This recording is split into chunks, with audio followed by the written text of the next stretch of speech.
निकाली अस्पताल में दबंगई करने वालों की हेकड़ी। घटनाक्रम के बाद रातों रात पुलिस ने नामजद 6 आरोपियों सहित एक अन्य आरोपी को भी पकड़ा। निजी अस्पताल में घुसकर दबंगई करने वालों की हेकड़ी पुलिस ने निकाल दी। रात 9:30 बजे से 10 बजे के बीच आधा दर्जन युवा अस्पताल में उत्पात मचाकर भाग गए थे, मगर पुलिस ने इस घटनाक्रम में संजीदगी दिखाते हुए रातों रात सभी आरोपियों को पकड़कर सलाखों के पीछे डाल दिया।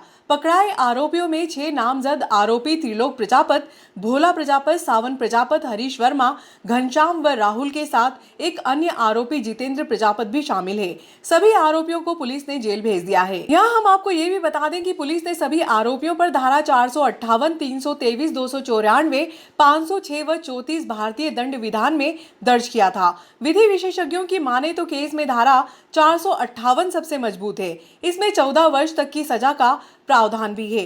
टीआई श्यामचंद्र शर्मा ने बताया कि प्रकरण में डॉक्टर प्रोटेक्शन एक्ट की धारा 3 भी बढ़ाई जाएगी। केमिस्ट एसोसिएशन के सभी सदस्यों द्वारा ज्ञापन प्रस्तुत किया गया है कल वाली घटना को लेकर, जिसमें हम आपको आश्वस्त करते हैं आईपीसी धारा भी अच्छी जघन्य धारा लगी और डॉक्टर प्रोटेक्शन एक्ट के तहत भी धारा का इजाफा किया जाएगा इसमें और सभी आरोपी गिरफ्तार कर लिया गया है। इसमें आज न्यायालय पेश किया है। इसमें टोटल अभी 7 लोग गिरफ्तार करके न्यायालय पेश किया है।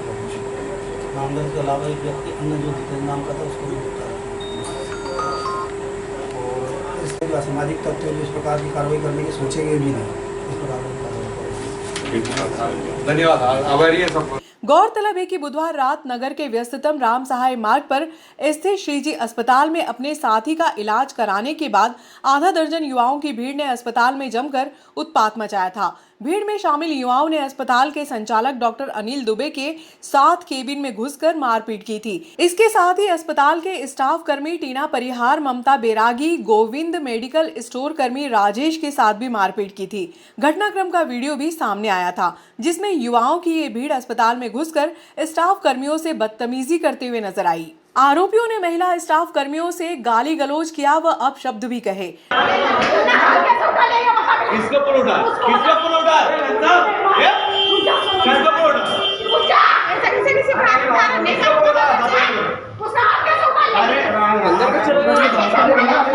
डॉक्टर साहब को मारा इन्होंने डॉक्टर साहब को मारा है। इन्होंने मारा डॉक्टर साहब को मारा। इन्होंने दारू पी रखी। डॉक्टर साहब ने मारा। डॉक्टर साहब को अंदर जाके डॉक्टर साहब को चांटा मारा।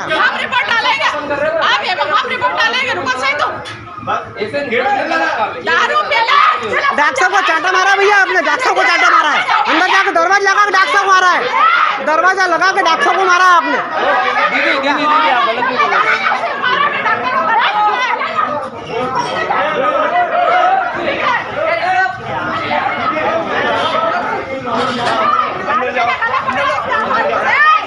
उसमें गला पकड़ा।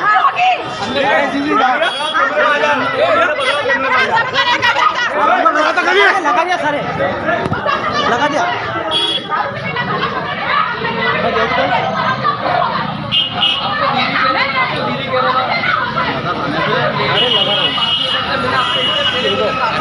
लगाओ, फोन में लगा दो।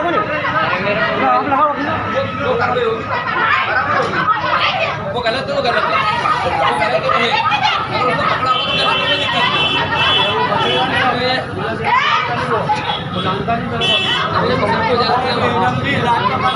इलाज करना चाहिए।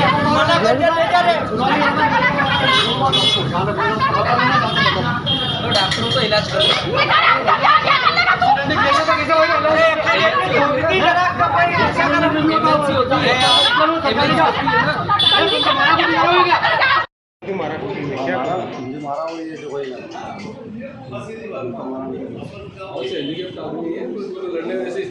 जी, क्या करते हैं आप अस्पताल यहाँ पर? अस्पताल में क्या करते हैं आप? मेडिकल शॉप पे बाहर है ना? कितने लोग थे वो? अच्छा, नाम क्या आपका? मेरा नाम राजेश कुमार। सब दारू में नशे में था। सर, अभी हॉस्पिटल में क्या घटना हुई? एक कोई एक्सीडेंट का केस आया था, काफ़ी चोट लगी थी, वो दांत भी वो लगे, सब लग गए। तो हम लोग फर्स्ट एड दे दिए, सब दे दिए, आपको इलाज कर दिए। और इसको वो क्या पुलिस रिपोर्ट करा पड़ा, तो पुलिस रिपोर्ट के लेकर हमें पुलिस और उसको चला भी गया बाहर। फिर वो सारे गुंडे बदमाश आए, वो मेरे चैम्बर में भी घुस के मेरे मारपीटी तो नहीं कर पाए, लेकिन कॉल के रखा, किसी ने चैम्बर खोला, फिर यहाँ लोगों के साथ मारपीटी करी, लेडीज़ के साथ भी धक्का धक्की करी, सब करी इनने। जो आया भाई है, सिस्टर है, सबके साथ धक्का करके पूरे रोड पर आ गए। वो कितने लोग थे सर? 8-10 होते हैं, 8-10 हो गए थे भीड़ इकट्ठी। तो वजह क्या रही है? वो जो तुम्हें करना पड़ेगा इलाज, हम वो नहीं करेंगे, तो पुलिस रिपोर्ट नहीं कराएंगे, तुम्हें करना पड़ेगी, जो भी करना पड़ेगी। किस प्रकार का इलाज कराना है? वो चोट लग गई थी, एक्सीडेंट से लगी, कैसे लगी ये नहीं मालूम, मारपीटी हुई ये भी नहीं मालूम, लगी हुई थी चोट उसको। अस्पताल में कुछ तोड़फोड़ भी की गई है। हाँ, इनके साथ मारपीट तोड़ तो यही करी थी इनके साथ, सबको धक्का धक्की, सिस्टर के साथ धक्का धक्की, आए भाई के साथ धक्का, एक मेडिकल स्टोर वाले को मारा इन्हें, वो तो मेरे चैम्बर में घुस के था, उसे बंद कर लिया। और मेरे साथ भी धक्का करी उन्होंने बंद करके। सर कितने बजे घटना है? ये बस अभी की बस, जस्ट अभी की, 10 से 10 के बीच में अभी हो गया। क्या मामला क्या हुआ? मामला ये हुआ सर कि उधर से हम ड्यूटी पे चढ़े और वो आके खड़े थे, तो उनने सर ने बोला कि यहाँ बिठा दो, तो हमने यहाँ बिठा दिया। वो सब आ रहे थे तो हमने मना कर दिया, तुम दूर रुक जाओ, हम कर रहे हैं। ये भैया आ गए थे तो हमने उसके पीछे हमने बोला थोड़ी देर रुक जाओ, तो उनने बोला कि तुम क्यों, वो 3 लोग आए थे कि तुम हमारी पट्टी क्यों नहीं कर रहे। उसके मारे उनने डायरेक्ट कालर पकड़ लिया और डायरेक्ट मारने लग गया। बस आप पहचानते क्या? उसको मैं पहचान लूँगा, एजेंसी वाले के गया है ना। कितने लोग थे वो? 20-25 लोग थे। तो ये सादे में तैयारी है, कुछ शराब तो नहीं रही? दारू पी रखी है सर सब। जिसने सर का गला पकड़ा उसने दारू पी रखी थी। दरवाजा अंदर से बंद कर लिया और सर से हाथापाई करने लगे, तो हमने दरवाजा बजाया तो जल्दी में खोला, तो इसको भी मारा, पकड़ के छोड़ी नहीं है, खून सब। ये बोला सीधा से क्या मेडिकल करवा के आ जाओ, मेडिकल करवा के आ जाओ, ट्रीटमेंट कर रहे हैं, तो बोले यहीं मेडिकल करो, यहीं ट्रीटमेंट करो, कैसे नहीं करोगे करके, तो 15-20 लोगों ने हमारे साथ हाथापाई की। आपने इसकी सूचना थाने में की? अभी फोन लगा दिया था, जस्ट अभी हाल आया तो तोड़फोड़ में क्या तोड़ाफोड़ी क्या करा वो? थोड़ा फोड़ी नहीं, मारपीट करी, खाली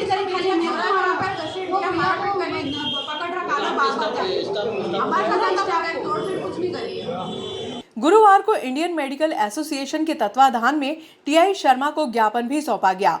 एसपी के नाम सौंपे गए ज्ञापन के माध्यम से चिकित्सकों ने आरोपियों पर कठोर कार्रवाई करने की मांग की। ज्ञापन सौंपते समय डॉक्टरों ने टीआई से कहा वे व उनका समस्त स्टाफ दिन रात मरीज की सेवा में लगा रहता है। हर परिस्थिति में डॉक्टर मरीज का इलाज करता है। जिन डॉक्टर्स व स्वास्थ्य कर्मियों के प्रति जनता के मन में सम्मान होना चाहिए, उन्हीं डॉक्टरों के साथ कुछ समाज कंटक इस तरह का कृत्य कर रहे हैं। ऐसे लोगों पर कड़ी से कड़ी कार्रवाई की जानी चाहिए।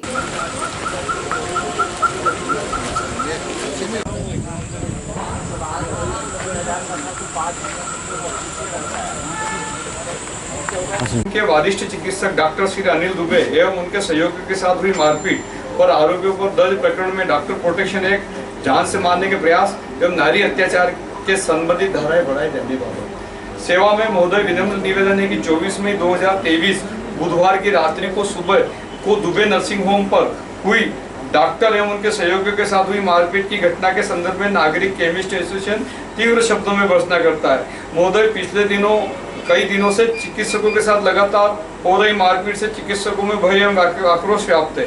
चिकित्सकों के भय के चलते सामान्य आदमी का इलाज उचित समय पर नहीं हो पा रहा है, जिससे आम जनता को भारी परेशानी हो रही है। कल रात को हुई घटना को लेकर पुलिस प्रशासन द्वारा भारतीय दंड संहिता की विभिन्न धाराओं के अंतर्गत आरोपियों के खिलाफ प्रकरण दर्ज किया गया। उसके लिए नागदा केमिस्ट एसोसिएशन नागदा धन्यवाद देता है। लेकिन एफआईआर में डॉक्टर प्रोटेक्शन एक्ट, डॉक्टर के साथ जान से मारने की कोशिश एवं महिला स्टाफ के साथ मारपीट को लेकर नारी अत्याचार अधिनियम के अंतर्गत कार्रवाई करते हुए धाराएं बढ़ाए जाने की मांग केमिस्ट एसोसिएशन आपसे करता है। अतः आपसे अनुरोध है कि शीघ्र एफआईआर में उपरोक्त धाराएं बढ़ाकर आरोपियों के विरुद्ध प्रभावी कार्रवाई करें ताकि डॉक्टरों को न्याय मिल सके। साहब, हमारा ऐसा निवेदन है कि डॉक्टर प्रोटेक्शन एक्ट आएगा, डॉक्टर प्रोटेक्शन एक्ट लग जाना चाहिए। दूसरा हमारा ये निवेदन है कि डॉक्टर साहब के गले पे निशान आए, मतलब निश्चित गला दबाने के लिए, तो जो जान से मारने की जो भी धारा आप लगाते हैं वो धारा भी इसमें लग जाए तो ठीक है। और दूसरी बात है कि महिलाओं के साथ मारपीट हुई तो नारी अत्याचार में कवर होता है साहब। तो हम 3 चीज़ों की मांग सीधे कर रहे हैं कि हमारा पूरा केमिस्ट एसोसिएशन नागदा के सारे केमिस्ट आए आपके पास। आपने जो हमारे चिकित्सक महोदय को कल जो त्वरित गति से कार्रवाई करी, त्वरित गति से व्यक्ति पकड़े, हमारा पूरा केमिस्ट एसोसिएशन पूरे नागदा थाने को हृदय से धन्यवाद देता है। लेकिन हम चाहते हैं कि आए दिन डॉक्टरों के साथ मारपीट हो। पहले ही समाज में डॉक्टर बहुत कम है। डॉक्टर के कम होने से क्या होता है साहब कि डॉक्टर के साथ मारपीट होती है तो डॉक्टर किसी की भी घटना होती है तो देख के ऊपर से नीचे आते हैं और छोटे मोटे आदमी को इलाज कराने में बहुत असुविधा होती है फ्री वातावरण नहीं होने से।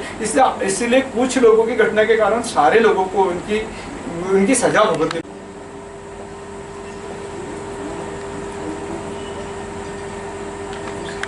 केमिस्ट एसोसिएशन के सभी सदस्यों द्वारा ज्ञापन प्रस्तुत किया गया है कल वाली घटना को लेकर, जिसमें हम आपको आश्वस्त करते हैं जो IPC धारा है भी अच्छी जघन्य धारा लगी और डॉक्टर प्रोटेक्शन एक्ट के तहत भी धारा का इजाफा किया जाएगा इसमें, और सभी आरोपी गिरफ्तार कर लिया गया है इसमें, आज न्यायालय पेश किया है। इसमें टोटल अभी 7 लोग गिरफ्तार करके न्यायालय पेश किया है। नामजद के अलावा एक व्यक्ति अन्य जो जितेंद्र नाम का था उसको भी गिरफ्तार किया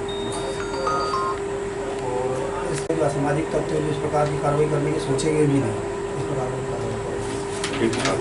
धन्यवाद, आभारी है सब। ऐसा हुआ सर, ड्यूटी से चढ़े हम, वो व्यक्ति आए, सब आके काउंटर पे जो भैया रहते हैं उनसे बदतमीजी से बात की।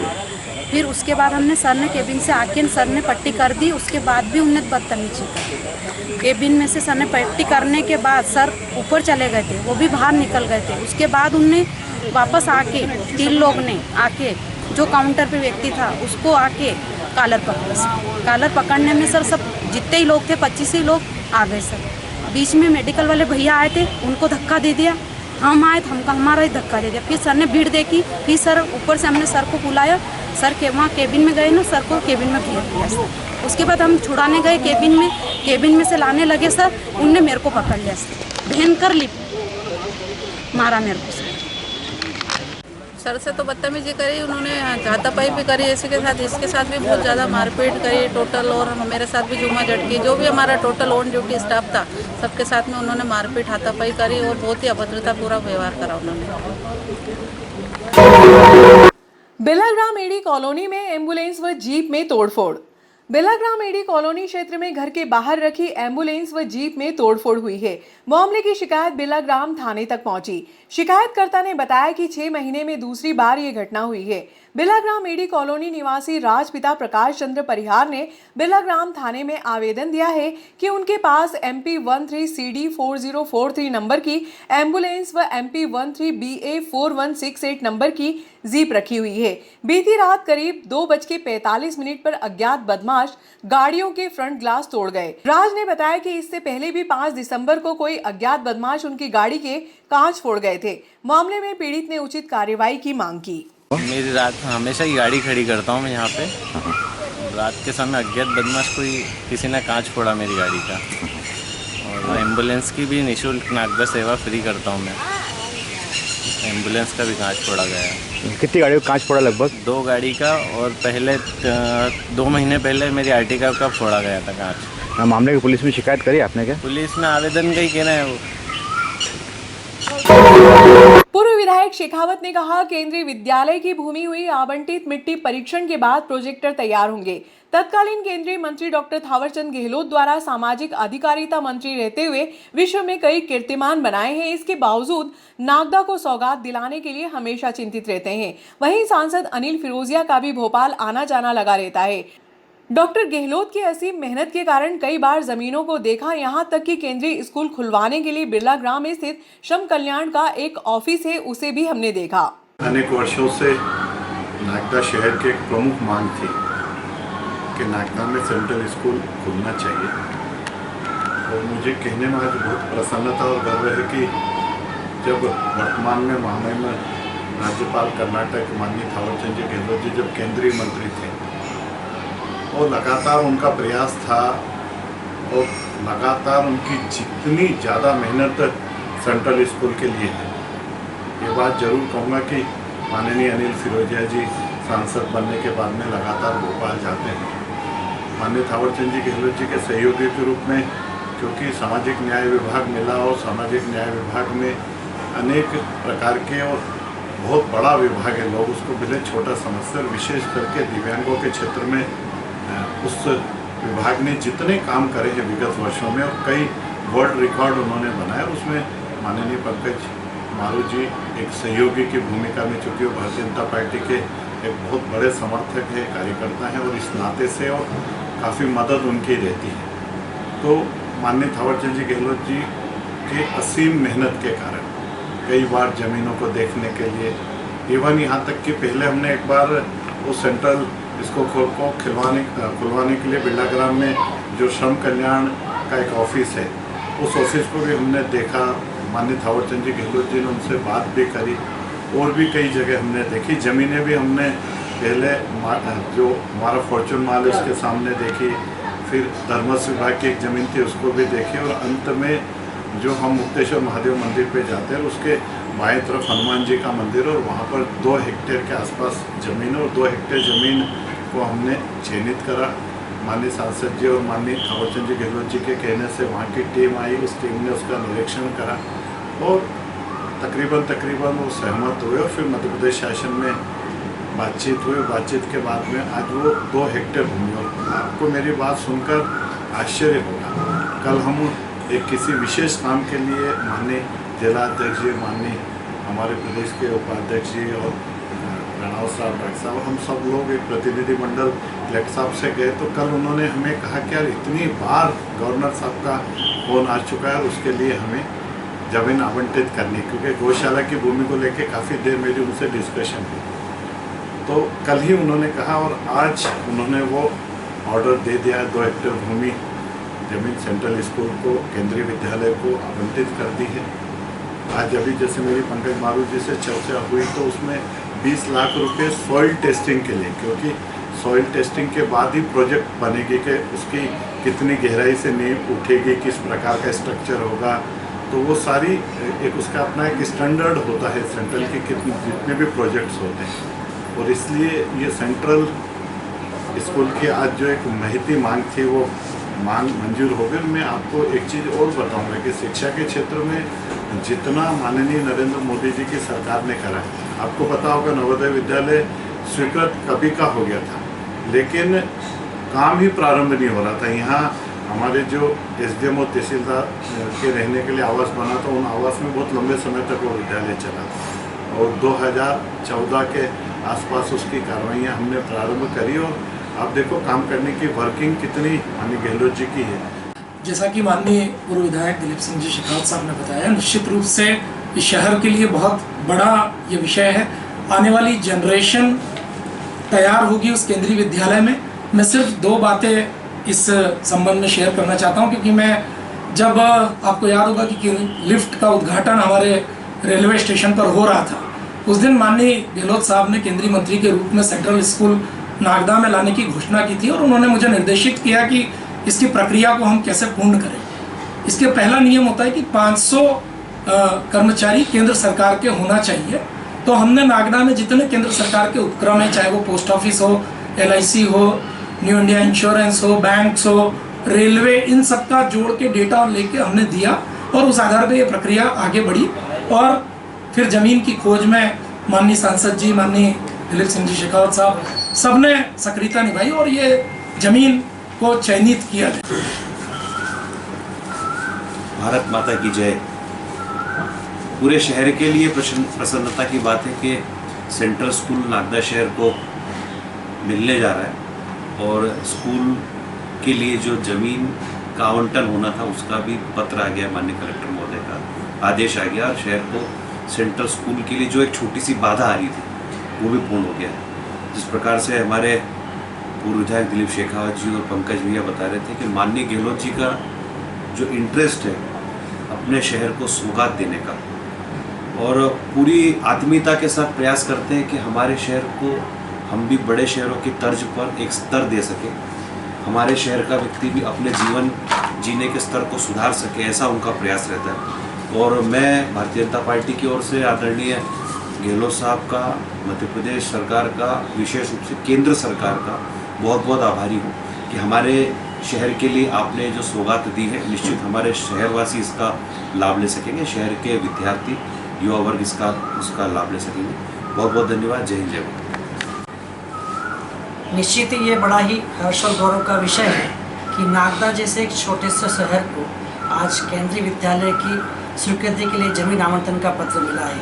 इस अवसर पर मैं नगरवासियों के साथ साथ इस केंद्रीय विद्यालय के लिए अथक मेहनत प्रयास करने वाले हमारे इस बड़े भाई साहब और कर्नाटक राज्य के महामहिम थावरचंद गहलोत साहब, इस क्षेत्र के लोकप्रिय सांसद अनिल फिरोजिया जी और विशेषकर जैसे कि अब हमारे पूर्व विधायक दिलीप शेखावत जी कह रहे थे कि पंकज जी भाई साहब ने भी इसके लिए काफ़ी मेहनत प्रयास किया, और चूँकि मैं भी भाई साहब के साथ कंटिन्यूशन में काम करता हूँ तो मुझे भी इसका पल पल जानकारी थी कि भाई साहब इस विषय को लेकर कितने चिंतित थे।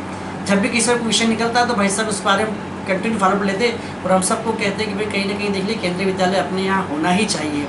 तो आज ये बड़ा अच्छा प्रसन्नता का विषय आया है कि आज हमको ज़मीन आवंटित हो गई है और बहुत जल्दी हमारे नागदा जैसे छोटे से शहर में केंद्रीय विद्यालय खुलने वाला है। निश्चित ही इस विद्यालय से हमारे यहाँ के बच्चे जब इस स्कूल में पढ़ेंगे तो कहीं ना कहीं देश प्रदेश में अपना नाम रोशन करेंगे, IAS IPS बनेंगे। और जैसा कि बताया कि नवोदय विद्यालय, केंद्रीय विद्यालय, CRF से फंड से रोड हमारे शहर में, छोटे शहर में बनना निश्चित ही हमारे जनप्रतिनिधियों का बहुत ही अथक मेहनत परिश्रम है। हमारे जनप्रतिनिधि कंटिन्यूशन में लगातार इस बात की विशेष ध्यान देते हैं कि नागदा शहर का कैसे विकास हो।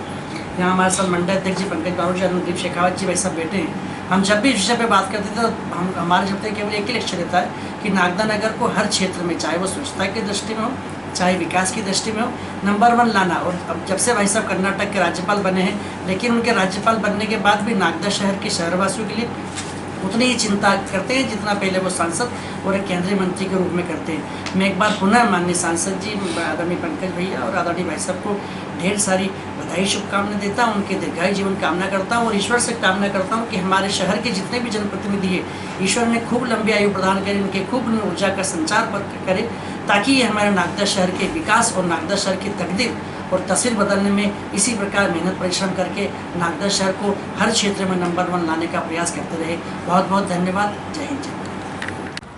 बड़ा ही सौभाग्य का विषय है और आप सबको बताते हुए मुझे बड़ा हर्ष है कि हमारे 2 नेताओं की जो मेहनत थी वो आज रंग लाने जा रही है। हमारे परम आदरणीय कर्नाटक के महामहिम राज्यपाल डॉक्टर थावरचंद गहलोत साहब और क्षेत्र के लोकप्रिय सांसद मान्यवर श्री अनिल फिरोजिया साहब, ये दोनों ही लोग लंबे समय से नागदा में केंद्रीय विद्यालय की स्थापना के लिए लगे हुए थे।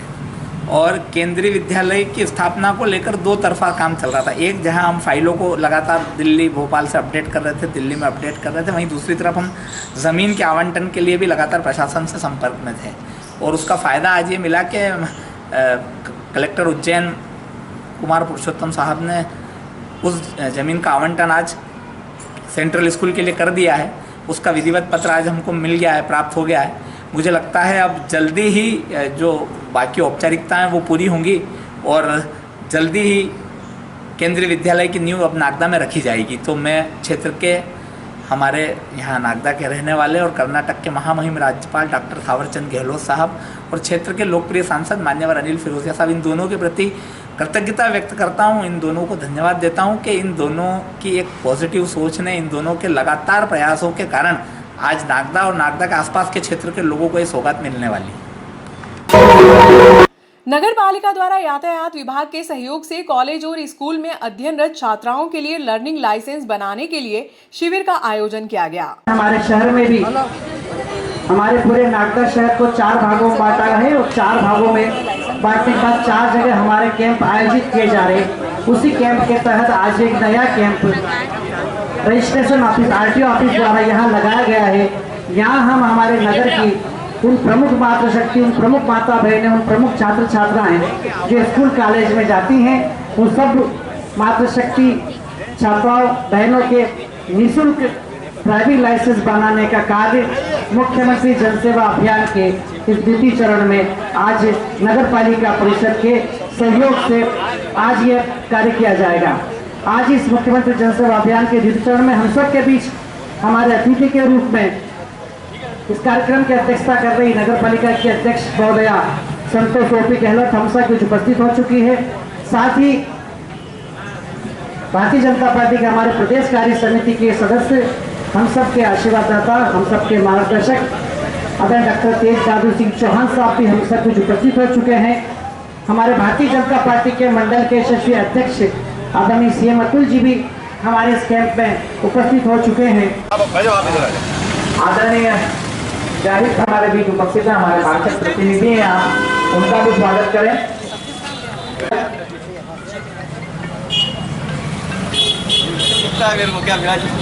आदरणीय अर्चना भाभी जी का स्वागत करें, गौरव भैया। एकता करके श्रीमती सरपंच ओपी गहलोत, पूर्व विधायक श्री दिलीप सिंह शेखावत साहब, प्रदेश कार्य समिति के सदस्य डॉक्टर साहब, मंडल अध्यक्ष अतुल जी, सांसद प्रतिनिधि ओपी गहलोत जी और समस्त पार्षदगण, आज मुख्यमंत्री जन सेवा अभियान के तहत द्वितीय चरण में अध्यक्ष जी का मैं आभार करना चाहता हूं कि उन्होंने इस अभियान के तहत आरटीओ ऑफिस का जो काम है, महिलाओं को उज्जैन जाना पड़ता है कि लाइसेंस बनवाने के लिए, उसका उन्होंने नागदा में एक कैंप लगवाया। जाना पड़ता, कहाँ जाना पड़ता? उज्जैन। लेकिन हमारी यशस्वी नगर पालिका अध्यक्ष जी ने तय किया कि हमारे शहर की बेटियां लर्निंग लाइसेंस बनाने के लिए कम से कम उज्जैन नहीं जाएंगे, उनका लर्निंग लाइसेंस हम यहीं बनाएंगे। और इस लर्निंग लाइसेंस बनने से 6 महीने की तारीख के भीतर जो स्थायी लाइसेंस आपका बनेगा वो बनवाने के लिए फिर आपको उज्जैन जाना पड़ेगा। हम प्रयास कर रहे हैं कि वो भी यहाँ शुरू हो जाए, लेकिन उसमें बहुत सारी तकनीकी औपचारिकताएं होती है, बहुत सारे संसाधन लगते हैं जिनको वहां से यहाँ शिफ्ट करना बड़ा मुश्किल होता है। इसलिए 6 महीने के भीतर आपको स्थायी लाइसेंस बनवाने के लिए फिर उज्जैन जाना पड़ेगा। ठीक है। और जैसा भाई गौरव जी और आदरणीय प्रकाश जी ने आपको बताया कि बहनों को विशेष करके बेटियों के क्षेत्र में पूरे देश में माननीय मुख्यमंत्री शिवराज सिंह जी चौहान संवेदनशील है पूरे भारत में। आप देखो जितनी पूरे भारत में बेटियों से संबंधित जितनी योजनाएं बनी उसकी सबसे पहली शुरुआत मध्य प्रदेश में हुई, चाहे बेटी बचाओ बेटी पढ़ाओ, फिर बेटियों को 50% का आरक्षण नगरपालिका में जनपद में सब में दिया, फिर लाडली लक्ष्मी योजना से बेटियों की पढ़ाई को जोड़ा फेज 2 में कि बेटियां अगर 12वीं में टॉप होने के बाद में अगर वो डॉक्टर इंजीनियर बनना चाहती तो 50 लाख रुपए भी मध्य प्रदेश की सरकार उस पर खर्च करेगी। महीने बाद फिर हम उसको स्थायी बनाने के लिए वहाँ उज्जैन पहुँचते हैं। पर चूंकि मुख्यमंत्री जी ने इस प्रक्रिया को सरल किया है और नगरपालिका की एजेंसी को माध्यम बनाया और नगरपालिका की अध्यक्षा जी ने इस व्यवस्थाओं को ठीक करते हुए आज ये कैंप लगाया ताकि हमारी नगर की सारी बेटियां यहाँ आ सके, बहनें यहाँ पे आ सके, मातृशक्ति यहाँ पे आ सके और योजना का फायदा ले सके। मेरा आप सबसे एक आग्रह और है, मैं ये कहना चाहता हूँ केवल आप अपना लाइसेंस लर्निंग बनवाने के लिए मात्र यहाँ पर आए ऐसा नहीं, हम लोग ये प्रक्रिया पूरी करके जब जाए तो हमारे आसपास रहने वाली बेटियों को, हमारे आसपास रहने वाली सहेलियों को, मातृशक्ति को जागृत भी करें और उनको भी कहें कि कम से कम हम अपना लर्निंग लाइसेंस बनवा के रखें जिससे कि हमको आगे ड्राइविंग में लाभ मिल सकता है। विदाउट गियर की गाड़ियों के लिए 16 साल तक की हमारी बहनें अपना लाइसेंस बनवा सकती है। जो बहनें बाइक या गियर वाली गाड़ियाँ चलाती, लाइट वेट मोटर चलाती है, वो 18 साल से अधिक होना चाहिए, वो लोग ये लर्निंग बनाए और अपना लाइसेंस बनवाए। और मैं नगरपालिका के अध्यक्ष जी और इस डिपार्टमेंट के चेयरमैन से आग्रह करना चाहता हूँ कि आप इस व्यवस्था को 2-3-4 दिन तक और चलाएं ताकि अभी हमारी जो बहनें आई हैं ये अपना लर्निंग बना के जाएं और इसका प्रचार प्रसार पूरे शहर में हो। हिंदुस्तान की, भारतवर्ष की शान है महाराणा प्रताप, जिन्होंने अपनी मातृभूमि की रक्षा के लिए लगातार जीवन पर्यंत संघर्ष किया, मातृभूमि के लिए अपने प्राणों को न्यौछावर किया। ऐसे महान योद्धा को हम जयकारा लगाकर उनके सम्मान में निश्चित रूप से अपने भाव को प्रकट कर सकते हैं। जय जय महाराणा प्रताप। तो मैं आपसे कह रहा था बीच लाइसेंस आने वाला है, हम उन बहन को लाइसेंस दे के आज का विधिवत कार्यक्रम प्रारंभ कर देंगे। एक बार पुनः आप सब बहनों को ढेर सारी बधाई, शुभकामनाएं। आज जहाँ जिन बहनों के लाइसेंस बन रहे हैं उनको 1 महीने बाद, जैसा कि हमारे दीदी बताया कि 1 महीने बाद से 6 महीने के अंदर कभी लाइसेंस को रिन्यूअल पक्का कराने के लिए वो, और जैसा डॉक्टर साहब ने कहा था कि हम उस आरटीओ कैंप को भी 6 महीने बाद जो पक्का लाइसेंस बनने वाला उसको भी यहाँ लाने की कोशिश करेंगे ताकि आप बहनों को उज्जैन नहीं जाना पड़े और यही आपका लाइसेंस वो बन जाए। आज के इस कार्यक्रम आप सब पधारे। मैं उनके आभार के लिए सीएमओ साहब हमारे उपस्थित है, उनसे आग्रह करूंगा वे आए और आभार प्रदर्शन करें। सीएमओ साहब बालिकाओं को बनाया जा रहा है, इसमें आए सभी नगरपालिका परिषद हार्दिक आभार व्यक्त। धन्यवाद।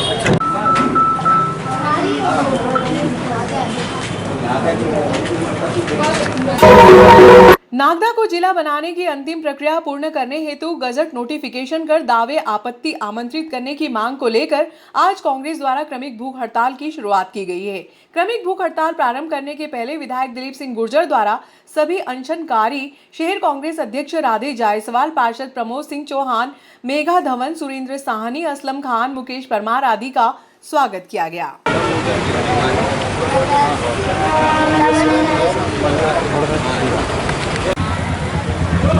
वर्ष 2008 अधिकारियों के पास जब भी कोई बात चर्चा कर योजनाओं के लिए चर्चा करने जाता था, मुझे यही कहा जाता था कि आपका क्षेत्र जिला नहीं है, इसलिए बड़ी योजनाएं आपके क्षेत्र में नहीं आ सकती। चाहे इंजीनियरिंग कॉलेज हो, चाहे मेडिकल कॉलेज हो, चाहे पॉलिटेक्निक कॉलेज हो, और निश्चित रूप से इन सब बातों को नज़र देखते हुए हमने देखा कि नागदा महाकाल की नगरी है और जो अधिकांश अधिकारी हमारे उसी में लगे रहते हैं। तो वीआईपी व्यवस्था में तो ये क्षेत्र में आ नहीं पाते और प्रदेश शासन छोटे छोटे नगरों को जिला बना रहा, तो हमने नागदा जिला बनाने की 2008 से हम लगातार मांग कर रहे हैं। विधानसभा में भी हमें इसका बात का आश्वासन मिला, इसका नागदा जिला बने, इसका परीक्षण कराया जाएगा। हमने चुनावी वादा भी करा था हमने कि हमारी सरकार बनेगी, हम नागदा को जिला बनाएंगे। तो हमने 15 माह के कार्यकाल में नागदा को जिला बनाने के लिए मंत्रिमंडल से प्रस्ताव कमलनाथ जी ने करा और सिर्फ गजट नोटिफिकेशन और दावे आपत्ति आमंत्रित किए जाने थे। तो वो अभी कार्य अधूरा 3 साल हो चुके हैं भारतीय जनता पार्टी शासन को, जबकि वर्ष 2013 और 2018 में माननीय मुख्यमंत्री जी शिवराज जी चौहान खुद नागदा आए थे। मंच पे घोषणाएं उन्होंने करी थी कि हम नागदा को जिला बनाएंगे, परंतु उन्होंने घोषणा पे आज तक शामिल नहीं कर। भारतीय जनता पार्टी का हर नेता घोषणा करता है कि हम नागदा को जिला बनाएंगे, परंतु जिले के लिए जो पहल होना चाहिए, इसी गजट नोटिफिकेशन किया है। 90% काम तो हमने कर दिया, सिर्फ 10% काम बाकी है। अन्य भारतीय जनता पार्टी के नेता अन्य स्थानों पर अन्य योजना के लिए जाते हैं, जिले की कोई बात नहीं करता। हम लोग लगातार देख रहे हैं, आज भारतीय जनता पार्टी के नेता वो मिल के फ़ोटो खिंचवा रहे हैं, ये कर रहे हैं, परंतु नागदा जिले की बात नहीं कर रहे हैं। तो हमने अभी बीच में हमें कांग्रेस पार्टी द्वारा ये आंदोलन पुनः प्रारंभ किया है, क्योंकि चुनाव आचार संहिता लगने में 3-4 माह का समय बचा है। यदि अभी नहीं होगा तो निश्चित रूप से आने वाले समय परेशानी भी हो सकती है। तो इसको मध्य हमने ये संघर्ष चालू करा है और मैं जनता को विश्वास दिलाता हूँ, यदि कांग्रेस की सरकार आई तो पहला काम हमारा नागदा को जिला का गजट नोटिफिकेशन का होगा। ये हमारे पूर्व मंत्री जयवर्धन सिंह जी, बाला बच्चन जी भी नागदा में आए थे, उन्होंने बोले यहाँ पे घोषणा कर दी है। और कमलनाथ जी की मंत्रिपरिषद पास है, तो पहला कार्य हमारा नागदा जिला गजट नोटिफिकेशन का होगा और हमारा पूरा प्रयास होगा कि 24 में नागदा जिला बन के अस्तित्व में आए।